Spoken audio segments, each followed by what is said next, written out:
welcome. This is James McNeil, MentalMMA.com, doing 110 Aftermath, the UFC 110 Sydney, Australia, with Antonio Rodrigo Nogueira fighting Cain Velasquez in the main card, as well as Michael Bisping fighting Wanderlei Silva. So I want to talk about three fights, those two, and then also want to talk for a few moments on the George Sotiropoulos and Joe Daddy Stevenson. Stevenson. I want to talk about those three fights. So let's start with Nogueira. Might as well start at the top as far as the main card. So Antonio Rodrigo, or Minotauro Nogueira, fighting Cain Velasquez. My prediction was correct. I really felt that Cain Velasquez was just going to overpower him. I know that Nogueira has 100,000 ways to win. He's a complete fighter, top to bottom. But Cain Velasquez has that young lion aggression, and it just takes a few good pops. And I thought he was going to be careful enough. Turns out it was. No surprises for me. That's exactly what I predicted, that he would win ultimately with a ground and pound, although he almost had him knocked out entirely on the ground. Standing. So that went the way I expected. Sad for Nogueira, right? But great fight, great fight. And Velasquez is definitely top guns. One of the top guns now. Great respect from both fighters. Next, Wanderlei Silva, Michael Bisping. A couple of surprises. First of all, my prediction was right again. Sorry to rub it in for those of you who may have disagreed. But I was wrong in a lot of things. So I was right ultimately, but Bisping looked better than I thought. He was more focused. He wasn't too aggressive. If you remember him when he came out against Dan Henderson, he was so torqued he couldn't concentrate. He was so emotional. This time he managed himself better. He was more respectful by the time he got into the cage. And so he looked better than I expected, which is good, because I know he's a very talented fighter, and I still don't think we've seen the very best of Michael Bisping. I can see the talent there. Obviously, he's one of the best in the world, obviously, but I think he's better than he's shown.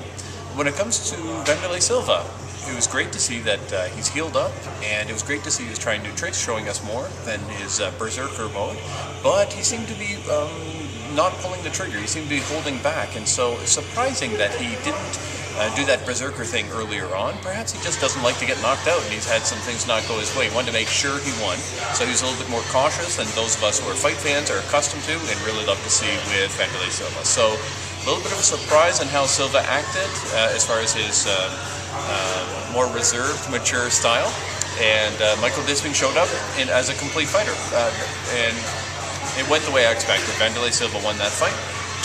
At the end of the second round, I thought Michael Bisping was basically unconscious from the choke. I thought he was really wobbly when he came back to his corner, and I'm pretty sure he was asking them, is the fight over? So I think he was out, or right on the verge of out. And then at the end of the fight, he got knocked down big time by Wanderlei Silva, who could have finished the fight.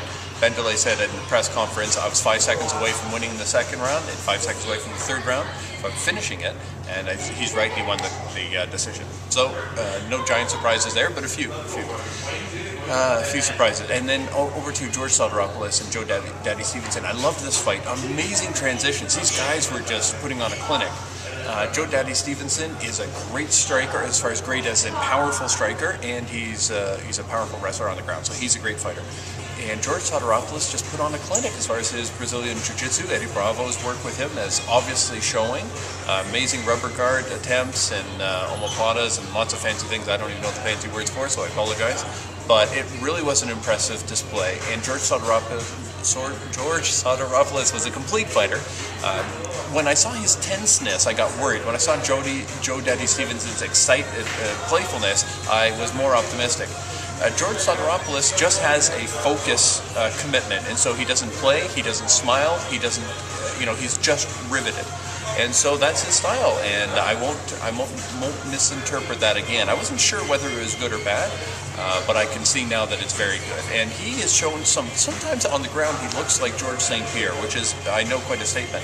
Maybe not as much in this fight, but in some others. He is an amazing ground fighter. And so Joe Daddy Stevenson, great guy, love the guy. Greg Jackson's had a great effect on him, but he wasn't able to do what he needed to do against a obviously superior fighter that night, George Sotiropoulos. There you go, UFC 110 Aftermath. Great night of fights. Looking forward to more. Talk soon.